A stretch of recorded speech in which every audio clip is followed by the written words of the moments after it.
Welcome to the LuxCore podcast, the ultimate hangout spot for all things Pilates. Whether you're a newbie, a seasoned pro, or even a Pilates instructor yourself, get ready to dive into the world of Pilates every week.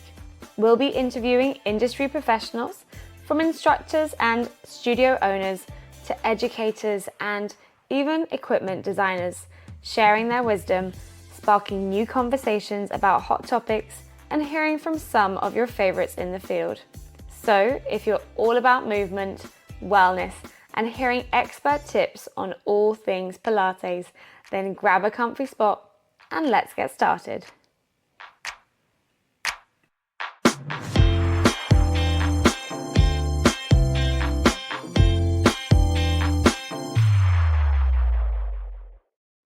For today's episode, we headed to Fulham and interviewed Becca, the owner and founder of House of Pilates London.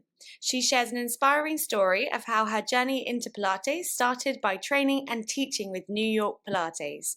The conversation is so vibrant, full of laughter, reflecting her personality and her studio perfectly. She found a niche within the Pilates market, so we go into all of that, discussing how she opened her studio, but we also have a little bit of a discussion about understanding the distinction between a Megaformer Class and Pilates Reformer.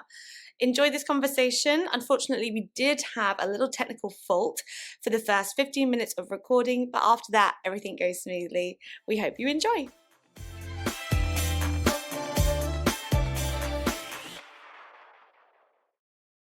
Firstly, welcome Becca to the LuxCore podcast. Thank you. Happy to be here. So happy to be here in your beautiful studio. Thank you. So we'll throw ourselves straight in the deep end and we'll do a rapid fire round. Okay, I'm ready. So, tea or coffee? Tea. Reformer or mat? Reformer. Classical or contemporary? Contemporary. Amazing. Privates or classes?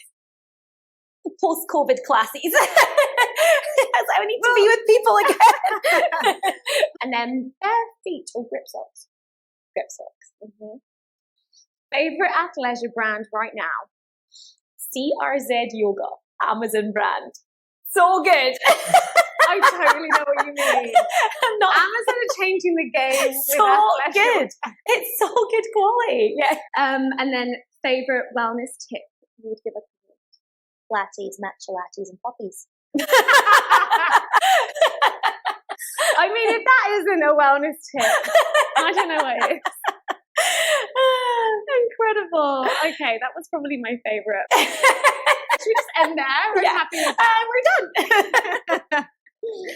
Okay, so let's dive into a little bit of before you became a Pilates instructor. You were living in London. Well, first of all, you're from Scotland. Yeah. Obviously, if anyone's not gathered by now. Which area? So just between Edinburgh and Glasgow, so West Lothian, right in the middle. I went to uni in Glasgow and then only lived back in Livingston for like a little bit longer before I literally finished uni and pretty much moved to London. Like straight away. I've never actually lived not with my parents in Scotland, as an adult living on my own. I've always lived away, so it's quite weird. But yeah, with my husband's job and things like that, I gave us the opportunity to move quite quickly. So yeah, we moved to London. So you guys met in Scotland, moved down here together. Yeah. Incredible. And then you were working for a bar studio to start with? So I was managing, there was 3 different studios and I just kind of bounced between them and managed that like a sort of mini area manager, not on a big, huge scale. It was pretty small gig, but it was really great experience. I've always been into health and fitness and stuff. I did gymnastics from I was tiny, and then I went into competitive kickboxing. So I just never thought about a career in it. It was funny, at uni I did business and marketing, but I'd never thought about a career in the fitness industry. I don't know why. How did you end up with that job then? Did you just decide that was an environment you wanted to be in? No, it was a mutual friend of ours, Katie.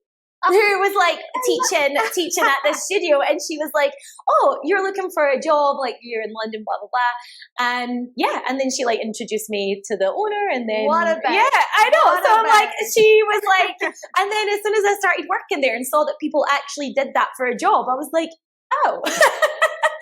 I can do that. Actually do that for a job. So yeah, that was kind of my gateway into the industry. And then I moved because I moved country. So I left that job and moved. So how many years were you doing the studio manager Only a role? couple of years, so not too long. I was there for a couple of years, and then literally I really enjoyed it, actually. I did really enjoy it, but I never necessarily thought about becoming a teacher.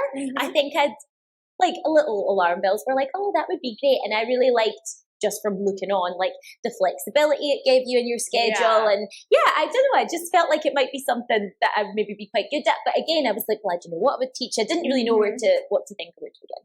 Yeah. And then I moved to Germany, and his company gave us like language school, basically, like as much as we wanted. So I used to go every day because I wasn't working. So I was like, I'm just going to go and try and learn some German. But yeah, so that was really fun. And then that was quite good as well, because we were supposed to be there for 2 years, but we ended up only being there for a year. And then we ended up moving again, but more on that in a minute. But we, like in that time, I kind of was taking a lot of Pilates classes, learning German, taking Pilates classes. So you could go to do Pilates classes in Germany in English, or in having German. In German. In So that's German. already testing your knowledge of words. I was like, oh, they're counting. Okay, got it. Like, this is something that I think that going through the next couple of months of Luxembourg, I'm like, okay, if I go to Vienna or Paris, if I go to a class, I'm going to need to know the language. And so that's kind of really interesting to know, I think, going into different areas of the world and trying to experience Pilates in different areas, is whether or not that's going to be something. Yeah, I think it will be fine, because I reckon there's a lot of studios that do teach in English, and also because you're familiar with it, you can probably like and I get guess the it's gist. It's movement based, right? Yeah, If you're yeah, doing it wrong, you just look around. Yeah, exactly. You're not going to go too wrong. But yeah, because there was literally, I did spend a lot of the time like, look, like, okay, I'm in there. Am I in the right place? Yeah. Okay, yeah. But it was fun. It probably helped, like, again, to try and like learn a bit of the language. So it was good. Did you find that you were thinking of becoming an instructor at that point when you were doing it regularly in Germany? Yeah. I started to think, because like our personal circumstances were starting to kind of like sort of weave in the way that we might end up moving around a little bit. So I was like, what can I do that would be transferable, like in any country that I moved to? Let's put languages aside, but generally speaking, like somewhere where it's not going to be like I have to go and apply for a job and go through 10 interviews and then get this job, like like something that was a bit quite a short, looser, short-term process in terms of being employed, not being employed, but like getting the job. It's like a 10-stage process where it takes 2 months to get that. And I always really wanted, like, although we were getting all these great experiences from my husband's job and like getting to move about and stuff, I was still very much like, I have been to uni, like I wanted my own thing as well. And I think, and I've always been like that. I was never like one of those kids who was like, I know what I want to be when I grow up. Like, I didn't really know anyway. So it's not like I was sitting there like desperate to do something and not sure how to do it. But yeah, I kind of realized, oh, okay, like maybe something like this would be good. And yeah, then it just kind of snowballed into like, okay, I think I'd quite like to do this for like a job. And I think I would probably be quite good at it, because I really like working with people. I wouldn't have a Scooby of how to like teach a class like at this point, but I was like, or anything about any of that. But I thought maybe I'll be quite good at it. I'm not quite sure. And then like out of the blue, we had gotten married.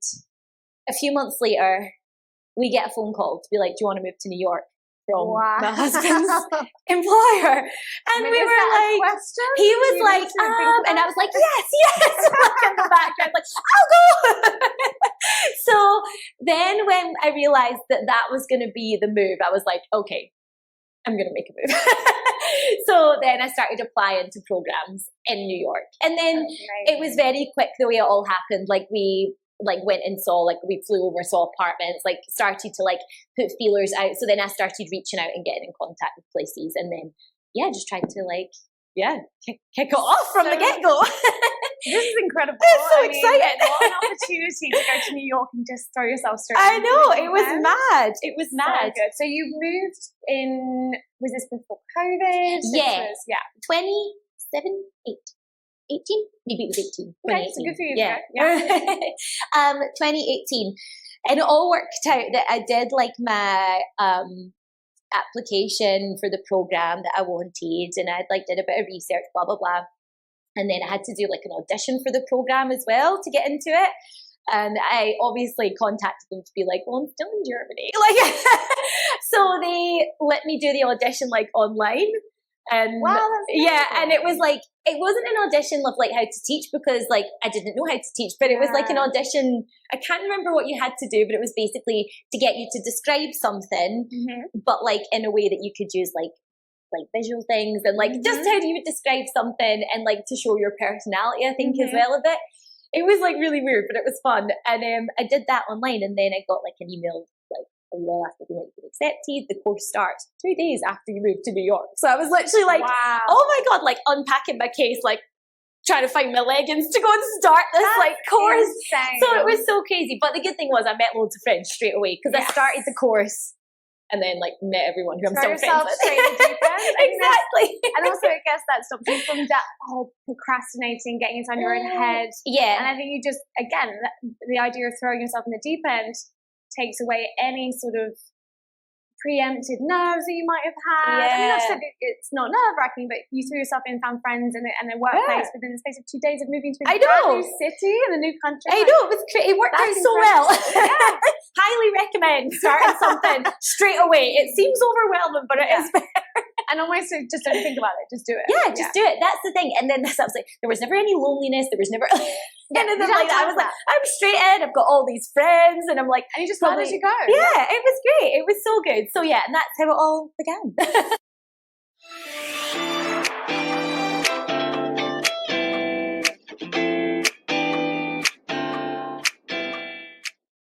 Okay, so for those who are listening, we had a little technical fault the first time we recorded.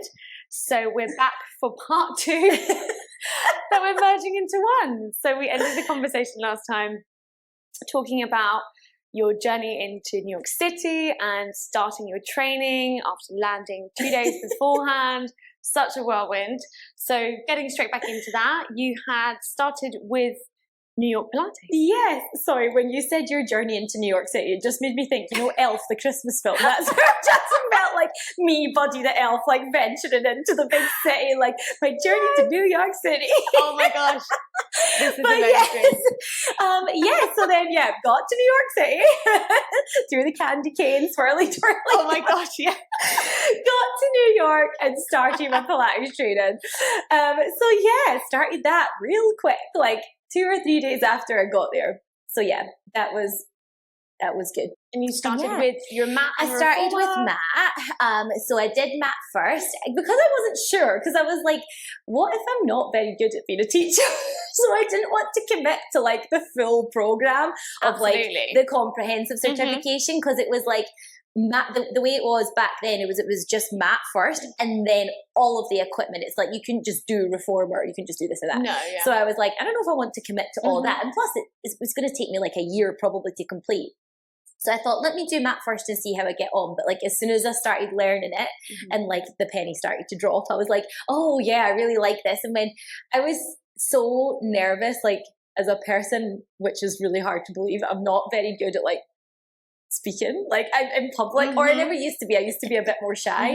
So I was like, I don't know if I'm going to be able to like stand up in front of a class and teach. But then everyone was so nice and supportive, like all the girls and guys that I met on the course, like everyone was just so like, well, like come on. And like, so then you got a bit more confidence. So then I felt like good to like teach a little bit in front of people. And then I was like, okay. And then I was really getting into mat.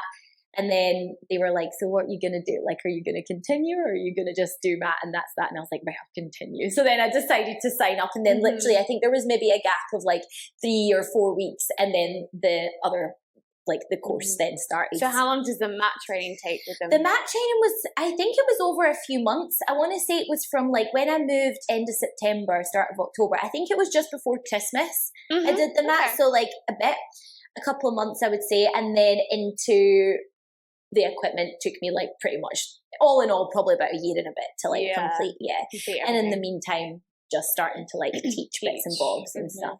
So it was good though. I'm glad that I like obviously fell in love like with Reformer like when I got into it, and I love all the other equipment as well, which I taught a lot of more in America than I have since I come back to London, mainly because there aren't a lot of studios in London. I was going to say, so the most of what I've seen from New York Pilates is that they have mainly Reformer.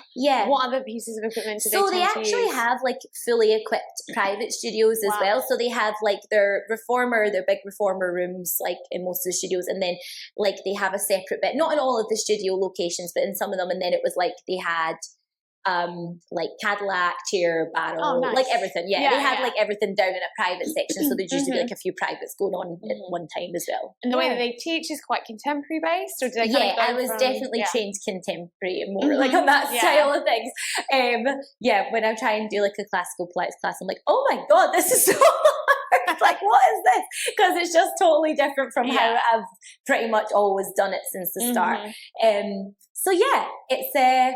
It was good though, but it was good to get a little mix of both. And I did really enjoy doing privates as well.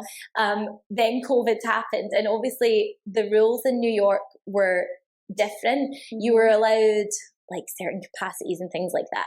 And then group classes weren't allowed, but I think privates were still allowed, if I'm right in remembering. I remember teaching like one-to-ones all the time. And then I was like, okay, I want to break from one-to-ones, which is kind of when I moved away from doing like all like of the other apparatus and just was teaching like Reformer, because I was like, I just want to be in like a group doing Reformer. It's a lot more fun. It's like, like your personality and as at well. that time as well, it was definitely more like, I just can't wait to like be with people again and have that like vibe of like a group. And I do feel like personality wise I am probably suited more to group, because honestly in one-on-ones I just ended up chatting to people the whole time and just like I was like, so what's been going on, what's happening?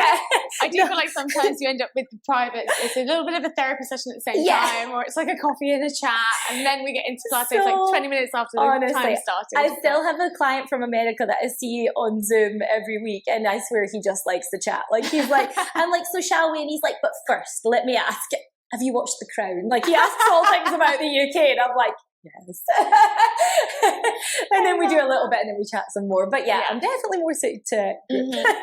I remember now that when I went to New York City the first time with my husband and partner at the time, we had got to New York City and I messaged you to say, oh my gosh, I'm in New York, can I come to your classes? And I think you were either back in the UK or you were away for the weekend somewhere, and so you're like, I'm not here, but this is who to go and try, and the studio to go to. I can't remember, I think I went to the Soho one or something. And it was brilliant, it was really good. The instructor was incredible, the studios were gorgeous, and I was like, there's nothing like this in the UK. There is nothing. There was like nothing at the time, obviously. But then I remember landing back from New York City, and then this conversation of COVID was starting to happen. And I was like, this is mad. And because New York got hit so hard, we just felt so lucky to have seen it before that. And then obviously with everything that happened and things. But it was just crazy. After all that time, I hadn't seen you, and then I got in, and then obviously then COVID happened, and it all just went nuts. So did you end up staying in New York for the duration of COVID, and then you came back to So London? we were there for like 2 years before. We were there during COVID, and then we came back. We came back here summer of COVID had like just finished here as well. So like the end of summer 2021, I'd say, because it had not like the thing with New York is it was like crazy for like a few months, and then it was fine. Like whereas everyone here was like locked in for like a year, I feel like. So when we got back, it had just kind of finished. So we kind of were lucky we missed it, like on both sides. But in terms of like teaching, I got back to the UK, and like you say, at that time I was like, oh, where are all the Pilates studios? Like, what am I gonna? At the end of COVID, it really wasn't a thing, because I was still working for my other employer at the end of COVID. Went back to my full-time job, and again, it wasn't really a thing. Reformer hadn't had its like big peak here, and so when I left my corporate job, maybe 6 months, probably about the same time you got back, actually, I was like, where do I teach? There's not that many, and because I really wanted to get into Reformer and everything, so like you say, you kind of come back and you're like, so where does everyone teach? Yeah, where's everyone working? Yeah. So was it kind of like, we're going to come back, we're going to trial the studio? So remember you're teaching quite a few different studios. Yeah, I was teaching at a few different, I was basically trying to take, the first couple of months I was back, I wasn't working. I just was like, I'm just going to, maybe like the first 6 weeks, maybe not even 2 months, but say 6 weeks, I wasn't working because I thought I want to get back, get myself organised, settled. Hadn't seen family because of COVID. We had been in America there, they were over there, we couldn't see each other, so we hadn't seen each other since before COVID. So I was just wanting to do all stuff like that, and then also just take loads of classes at loads of different studios. But there wasn't that many different studios. That was the thing. So I was like, oh God. And then I was, because I had been trained and had been teaching in like a certain way, when I came back to the UK, I felt like Pilates was still definitely more aimed at like the older generation. And when I came back and I was trying to find somewhere, the studios were, it was a completely different vibe from what I was used to. And I was like, where are all like the young ones? Where's Where's the fun disco what's happening? And then it just hadn't like you say, had its like moment yet. I was kind of a bit like, oh God, I'm just gonna have to like, and I found like a couple of lovely studios to like work for. It was really tricky because I realized they weren't exactly me, but girls got work. So like I was like, I'll find some work, got some work. I still felt like this doesn't feel like quite where I should be. But at that point I was like, I need to get settled in London. I need to like meet some people, meet some clients, like start to work here. And then I'll figure out what I want to do next. And that's kind of when things in my head, like from the jump of coming back to London, I was like, I want my own studio because there's literally nothing. And then studios kept opening as it got popular, but all of these studios that were opening, I was still like, no, still not it. Like, that's still not what I'm looking for. Like, that's not it. I was going to all of them and I was like, nope. Like, you just know your niche. Yeah, I was like, and everyone always, I guess, thinks, especially when you come into it, that every Pilates teacher is going to teach you the same way. Yeah. Every Pilates experience is going to feel the same. And it is so diverse. It's so different, like from place to place. I would see somewhere online, I'd be like, okay, well that place looks nice. Then I'd go and I'd be like, okay, didn't like the music, didn't like the style. Like, do you know what I mean? I'm quite like, you're like specific, I didn't like the lights, I didn't like things like that. There was things I'm like, well, I wouldn't have it like that, I wouldn't have it like that. And it's not that it was wrong, it's just not what I was looking for. And I was like, no, there's like I think there's something that I have in my head, like it's an experience. This is what me and Lottie were saying yesterday when we were chatting, and it was this conversation about how yes, Pilates is, relatively similar in terms of the practice is the same and our intention is the same most of the time. But there is an experience each time you come in, and the experience will be so personal to each person. That's why so many people go to specific instructors or specific classes or to specific equipment, because something resonates with them as a person, them as a body and mind and soul and everything. So if it's not hitting every single part that you want to experience, then there's a missing piece to the puzzle. Like, you love the Reformer and the instructor's great, but you didn't enjoy the environment, like the lighting and whatever it was, then again, you still there's a gap in the market for it. And so then you can find your own space to explore. That's exactly how I felt. I was like going to all these studios, and like I said, it's not that I'm not saying anyone was wrong. I'm just like, there's something that I think would be good and what I'm looking for. I wanted to make something that was just like a whole cool experience. Like, it was a good class. Like, the classes, I'm quite particular about, like, this different, I've got like, there's 3 different styles of classes that we have here. And every time that we've like got a new teacher in, I'm quite firm on like, I'm not telling you how to teach, but these are the class parameters, if you like, of what this class should be structured like. Because I was so over going to so many studios, more so the bigger studios are maybe different, but the smaller studios, which is where I want to go, that's where I want to like support, is like the smaller businesses. But they were so inconsistent from teacher to teacher. While it's amazing and you want the variety of personality and like moves and style, but there needs to be like some You're kind still of brand like format. A brand. Yeah, I hate to. Saying a brand almost makes me feel like who does she think she is? But yeah, like a brand. Yeah, you need that brand. So I was like, that's the first thing I want to make sure we're all kind of aligned on the kind of thing that we're teaching. Yeah. And that's going to be like a work in progress, like, and like something that we're continuously working on to get everyone like happy and comfortable teaching in a certain style. So that when clients come, it's like they're not like, oh, one day I came to class and it was more like restorative and we just kind of lay down a lot. And the next time they come and they're like hanging upside down and they're like, what? Like, so, just to keep things a bit more consistent. Absolutely. So then your clients know what to expect. And then each time they're coming in, they're getting the same experience, but with a different take or a different instructor. The way that it's being taught is slightly different in different cues or whatever it is, but the experience is the same each time. That's exactly it. Yeah, what you're creating. And so, love it. In terms of the 3 classes that you offer, you have Blazing House. So Full House, Blazing House and Jump House. Okay. So Full House is the one that is like mainly on the schedule because that's kind of like the signature style, open level. In that class, it's like the exercise, a modification, a progression. So we can kind of try and meet people where we're at. But luckily, because of the size that we are, even still, we can like help people out a bit more. So it should be a kind of like suitable for most people class. Yeah. Nice and dynamic, like really fun, and it's always structured in a really similar way. They all kind of are. There's Blazing House, which I would say is a little bit more of a punchier class. For lack of a better word, I'd say it's a bit more athletic style of the class. Yeah. That's probably just for some people who've been doing it for quite a wee while and just fancy like something a little bit more like punchy, with some more advanced stuff thrown in. And then Jump House is jump board because I was like, got to London, I was like, where are the jump classes? I love jump classes. Not common. Yeah, so jump houses. Jump. I love jump classes. So I was like, those are the 3 ones I'm going to start with. I don't want to do too many because I think it's like overwhelming. Yeah. I'm like, I think that's a good, and like within those classes, try and balance always like, obviously like a nice like warm up, breath work and like, activation stuff. And then at the end of all the classes, we still do like a nice, like I always carve out 4 minutes maybe for like a good stretch, like little like almost meditative moment where we can just like, and again the music's all like in with that, so when the music gets nice and like chilled, and then we can like breathe and stretch for the straps, like and then have a little at the end. So it's like a nice little like so everyone leaves feels like so like I feel those 3 classes were kind of again always in my head, like it's hilarious. I've been like mood boarding in the notes section on my phone for like 3 years.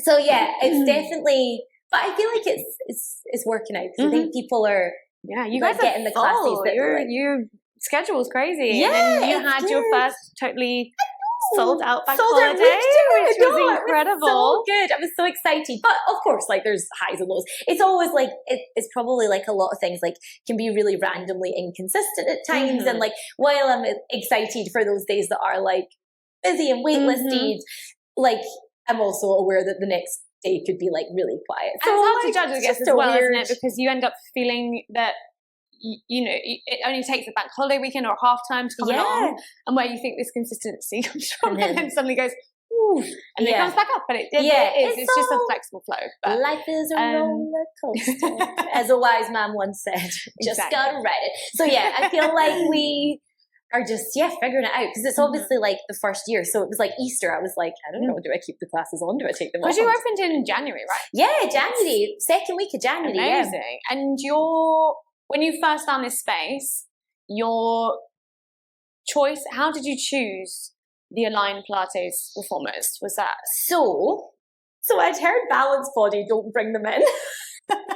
I've heard this as well. They're like a door drop. A door drop. Yeah. And I was like, the stairs, have you seen them?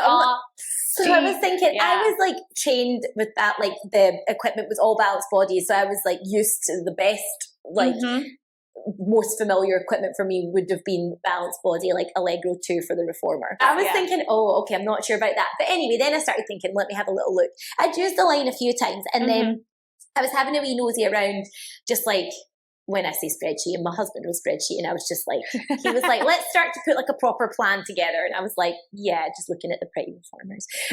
But then I was having a look, and that's all I want to film. I was like, let me look at a line, because I had obviously used these like in loads of studios before, but not this model, because this was like a newer, more such chic a model. nice model. It's so, yeah, and it's pretty. She's pretty. So I was like, oh, that looks nice. But I hadn't used this model because it was new, and contacted them, and they said none of the studios in London had this particular one yet.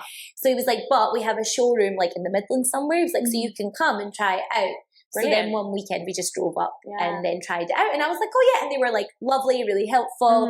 Well, they look lovely, and even just the fact that they've got the little stores at the end as well, which is nice. It brings them up to like a higher level for you as an instructor. So I feel like sometimes when the ones are very low to the ground, you feel like you're having to bend over a lot to change springs. It's a lot of up and down with your knees and things. So I'm right in thinking that you had done quite a lot of, or you'd had a bit of experience coming back to London on a Megaformer, because that's something I've never experienced. Yeah, really. So how does it feel? Different from Pilates. So what I will say is there's definitely confusion. Absolutely. I don't think there's any confusion in like from teachers. In like I think industry. teachers know, like in the industry, in the biz. Like I think we're all aware, like this is Pilates, this is not. But I think clients have like no idea. Like they're going to like a Legree class and they think it's Pilates, and at no point, in fairness, do Legree ever say they're Pilates. It's everyone else that thinks they're Pilates. Exactly. So I think it is very confusing for people. I love the workout because I would say it is definitely like a little bit more strength training based. So I feel like, I love it. Like I mean, it might not be a popular opinion with Pilates instructors. I like the workout. It does feel different.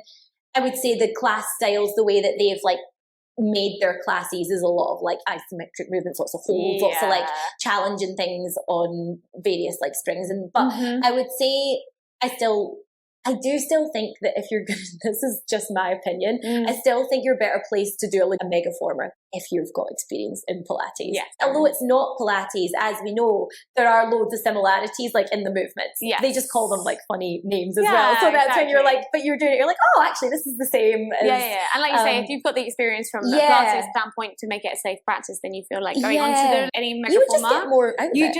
You can just go in and not have to think about it so much. Whereas I guess if you're not familiar with any sort of form, I guess, if you're doing this is your first experience in a fitness environment, and form is always exactly, and it is, I would say, generally speaking, obviously every teacher is different in the way they teach like a Reformer Pilates class, but it's a more challenging class, I would say, in terms of like it's just a bit more intense, and it's I think if you'd be better placed, I would say personally, go into that sort of style of class if you also do like Pilates, because you are going to be more aware of your form, because they have like a back platform, so then you're at the back, so then you're pulling the spring, and it's like a lot of tension, a lot of weight, and it's hard to obviously keep your form. And I think I would. They're a great workout. I love it. I love it, but I know kind of what I'm doing with my body. Like, do you know what I mean? Whereas you do sometimes look around, no judgment. It's just that you're thinking, oh no, like this is not like,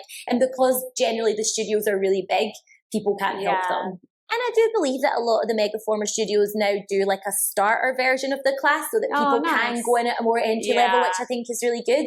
And that's like positive to hopefully make people like be able to like do it a bit more effectively and safely, and like enjoy it more, because sometimes you feel the worst thing I think is when you see any class, even like just any time any studio like spin whatever it is, it's like when you see someone just looking like completely lost and like no one's helping them, and you're like, oh no, like and you want to like help them, because you're like you want them to feel like, we want people to move and feel and also, like excited to move. Yeah, definitely. And not feel like, like worried or concerned.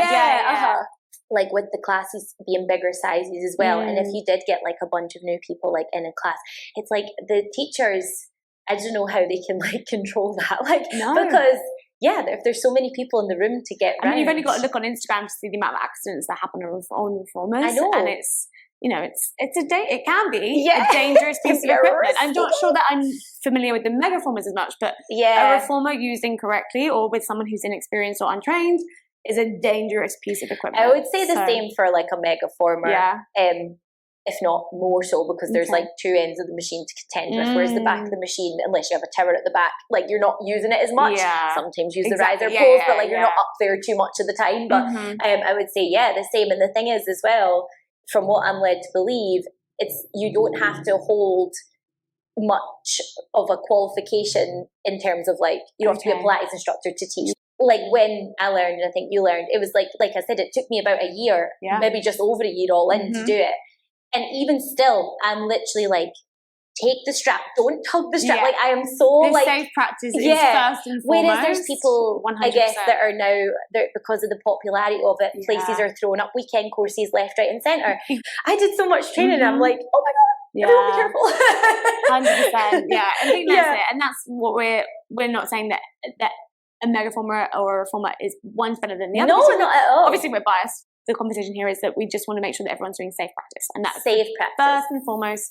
Safe practice, and feel good movement. Yeah, like I enjoy it. I enjoy the workout. I like it, but I love Pilates, and I think if I didn't do this, I wouldn't be too effective in that class, because I think a lot of it crosses over, and I think that's where the confusion comes in with some clients, which is a bit tricky, because I think clients go to like a class like a Megaformer class, but then they come to like reformer class and they're like, why this isn't as hard, this isn't like it's not intense enough, and I'm like, it shouldn't be like an insanely intense one, and it's really hard to like get them to understand, without going into the full extent of, well, it's about centering and breathing and precision. Because now that like reformer and Pilates has become more of a group experience, because I think going back it was more on a one-to-one basis.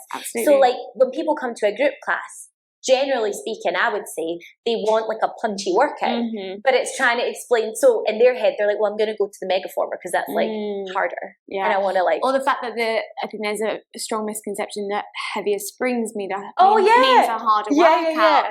And I love that humbling feeling when you just put a blue on and they're like, or no springs at all. Sometimes no springs is the hardest way to do it. No springs is crazy. It's funny, but I would say that there is a little confusion, and it's like always trying to explain to people like it's not the same, it's different, and it's like they're both great in different ways. Exactly. But and they can almost like live alongside each other. If you go to Pilates and you get all the form and the corrections and the centering and the breath work, and you go and apply that to a Megaformer class, you'll probably have a great experience, because you're leading from that sort of knowledge first and foremost, and then having a great workout safely, effectively, etc. And I will say the best Megaformer classes that I've been to, that I personally like think that I've really enjoyed and thought like, whoa, that was amazing. The teacher has also been a Pilates teacher. So it's not a requirement, like people can just go take the couple of weekend courses or what it is for that studio to become whatever studio it is. They have all different rules, but so obviously some people have got qualifications out with that, and I will say the people who, for me, that are Pilates teachers, I find the classes much better, because they've got the knowledge, but they're also delivering you like that strength-based like workout with all those moves kind of through. But it's also like, I guess that's almost like what I love about Pilates is you can find such a niche with it. Yeah. You could be, that sort of Pilates instructor that is so intense, that can deliver those really intense workouts that are heavy and that are super challenging, and you're walking out feeling like you've had a full body blast. But from a safe, effective Pilates essence, first and foremost. And then you've got the opposite, where you might have someone who's a physio or physiotherapist or more rehabilitative. And personally, I'm not a rehab kind of Pilates teacher, I wouldn't say. And it's funny when you because when you start, you don't know what you're going to be like, kind of and then you kind of like find you have a couple of clients and you see that one specific client, you're like, oh, that's what I love about this more than that or whatever it is. It's just so unique and personal. Yeah, totally. Opening of the studio, before you opened, obviously, we love how groovy this studio is, and it has such a niche and a style and a real identity that is very much you as well. How did you decide that sort of the style of this sort of groovy loft experience was going to come to life? I definitely, I am like colourful, like the only teacher who's never wearing like black. I was going to say, if you've seen the 2 changes of outfits in like, this scenario, if you see me in a black outfit, something's happened. Like, I don't know. I feel like I love colour. Like, I love fun things. Like, I love glittery things. Like, it's all, it sounds so cheesy, but I've always been like that. I'm like pink, it's your rainbows and sunshine. Like a little unicorn. No, but that's kind of just my personality. And so when I wanted to have a studio, I was like, they're beautiful. So many studios, but it's all very neutral, understated tones. Gorgeous. But absolutely. I was like, that doesn't feel like me. Like, I can't have a perfect Instagram with like with like the green plan and like the like I can't. It's gorgeous, but it's not me. Like, it's not authentic. Like, that would be me just trying to be like the Pilates brand look. And it is some people. It's not me. So I was like, I want to create just like a fun.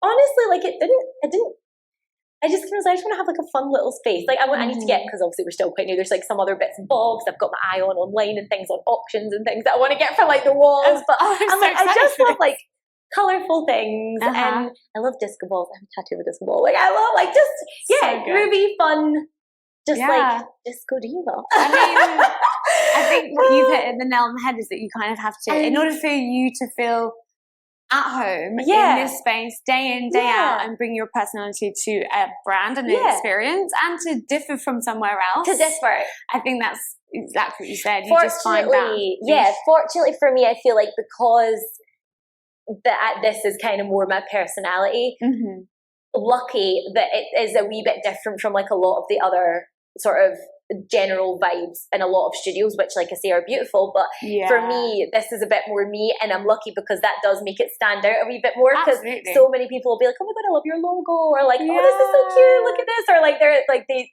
like it because it's a bit different. So it also works from a branding point of view, because it is a wee bit different from what else is in the Pilates world. Round about here anyway.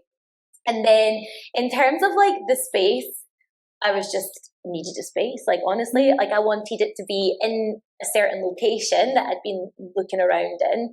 And oh my gosh, it's hard work in London trying to find somewhere.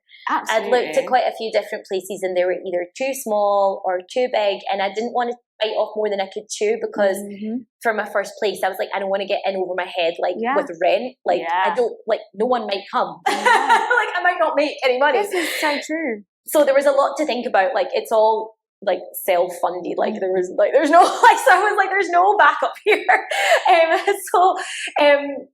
just was trying to find something that would work physically, geographically, and also like financially. So I found this place kept popping up, and I was like, it's too small. It's too small. And then it just kept popping up, and I was like, right, fine, I'll go and see it, because I only live like 10 minutes walk around the corner. I thought, may as well.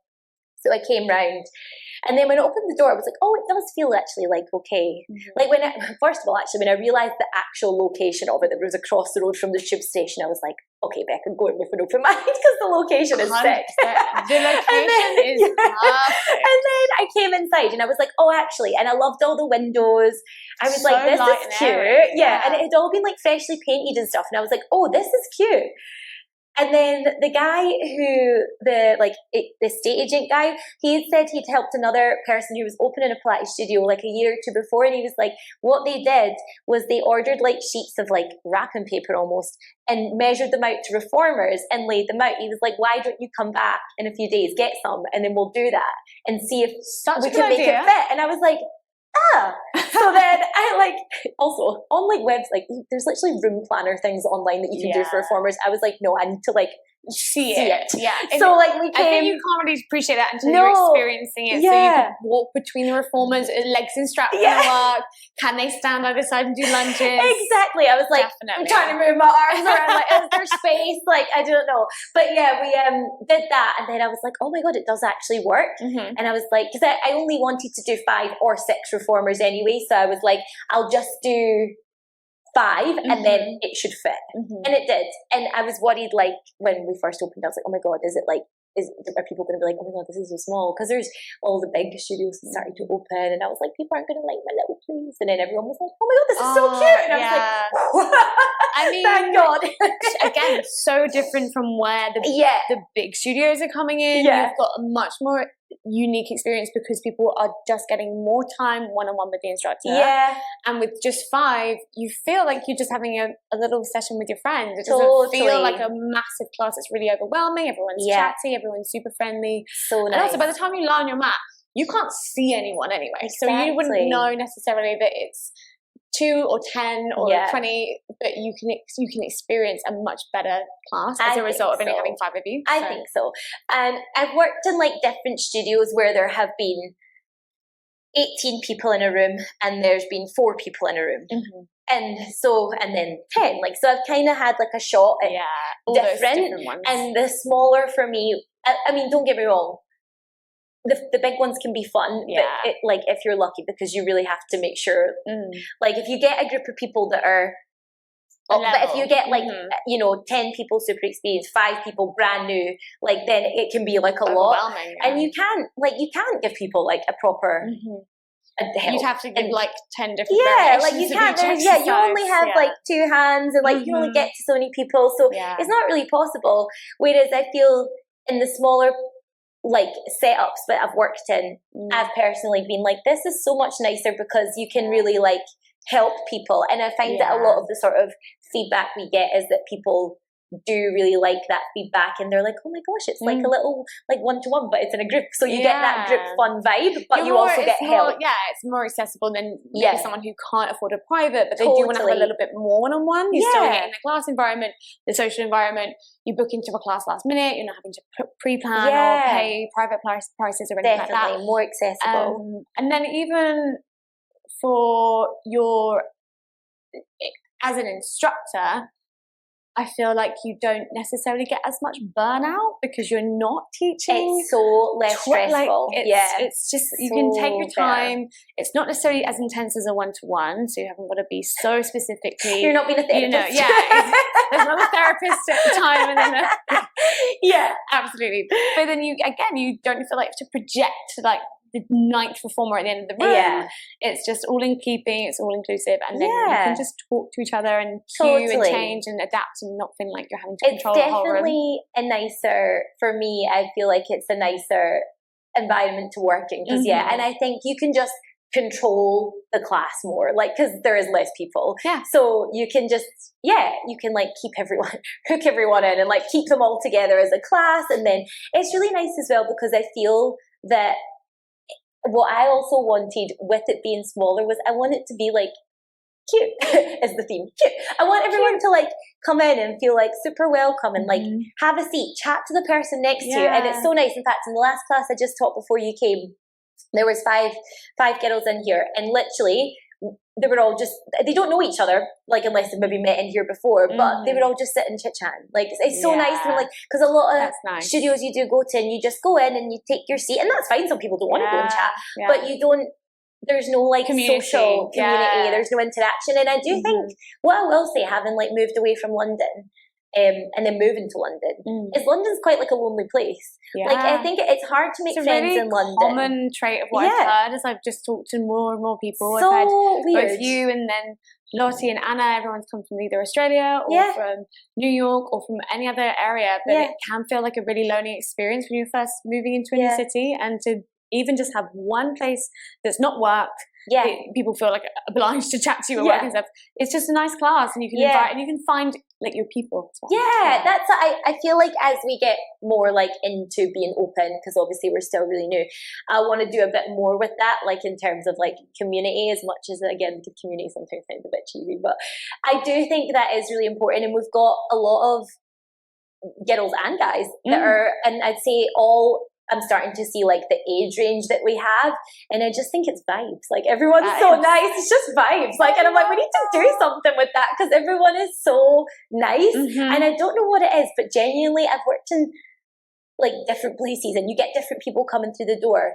But I will say about the studio, my experience so far, it's like we're attracting the nicest people. Everyone is so lovely. Like all the clients that come, I think so nice. Testament to you and your team. But like and you don't even know them, and then they just come in, and you're like, oh, and they're just so like nice, and everyone's just like happy to be here, really welcome. Yeah, and I'm like, I love it. So I do think that's something we need to like get into a bit more, because London is like, most people who live in London aren't from London. No. And when I compare it to, like I said, when I moved to New York, I feel like I just made friends instantly here, there, and everywhere through like Pilates, but then also in other areas.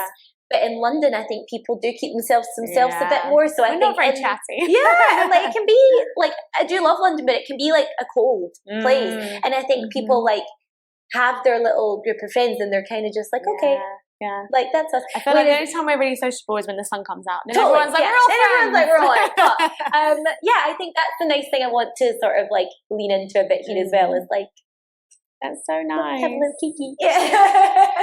So before we wrap up, is there a studio or a instructor or a brand or anything in terms of the Pilates world that you would recommend that we go and experience or try or interview next? A couple of people that I used to work with in America opened their own studios. There is one called Good Time Pilates. They've just opened, I want to say, their third location. I feel like I follow these guys. Do you? Yeah. So Sam and Meg are the owners. Okay. One of my good friends, Meg, who I worked with originally in America, is now working there with them as well. And I've only been a few times, but I just love what they do as well. I feel like the classes are quite small. I think they've maybe got 6, maybe 7. But I love their like vibe. It's just like so nice. A little bit more like, just like, you feel like you're getting a hug when you walk in the studio. You know, it's just like that welcoming, like lovely vibe. They're like 2 friends. They started it together. They're really cool. And yeah, I visited, like they opened that once I'd moved away. So when I've been back, I've been a few times to take my friend's class. Nice. That's a really cool little spot. They do like privates again, all the equipment, and they do the smaller size reformer classes, which is really cool. Their studios are lovely as well. But yeah, I would say I like Good Time. It's like an independent little studio. Yeah, and I like them. They're nice. Well, thank you so much for your time and for allowing me to come back again, following a little technical fault last time. I'm so grateful. So fun. And I mean, I could just come back here every week. It's such a beautiful little space. So much fun. And obviously having a lovely chat with you all the time as well. Thank you so much. Thank you. Yay.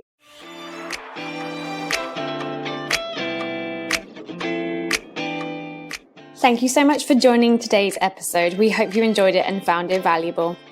If you love what you heard, we'd really appreciate it if you could take a moment to rate and review our podcast on your preferred platform. Your feedback helps us improve and reach more listeners just like you. Don't forget to subscribe to Lux Core Pilates podcast so you never miss an episode. And if you want to stay updated with all things Lux Core, be sure to follow us on Instagram at Lux Core Collection. Thanks again for tuning in. Join us next week for more discussions on all things Pilates.